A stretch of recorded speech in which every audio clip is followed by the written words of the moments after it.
ছোটবেলা থেকেই আমি গরু চড়িয়ে অভ্যস্ত, সেই জন্য সকলে আমাকে গোপাল নামে ডাকত। কিন্তু গোপাল হয়ে আমি একটা অমূল্য শিক্ষা লাভ করেছি। আমি দেখেছি যে গৌশালাতে অনেক বাছুরের মধ্যে একটি গাই তার নিজের বাছুরকে অবশ্যই চিনে ফেলে।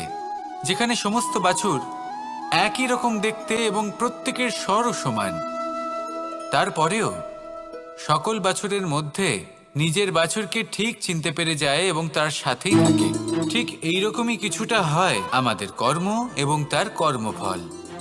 আপনি সবার মাঝে থেকেও কোনো কর্ম যদি করেন, সেই কর্মফল সবার মধ্যে আপনাকে চিনে ফেলবে এবং আপনার সাথেই থাকবে। তাই যখনই কর্ম করবেন ভেবে চিন্তে করবেন। কোনো কর্ম করার আগে একবার ভেবে দেখুন, তাহলে জীবনে বারংবার অনুতপ্ত হতে হবে না।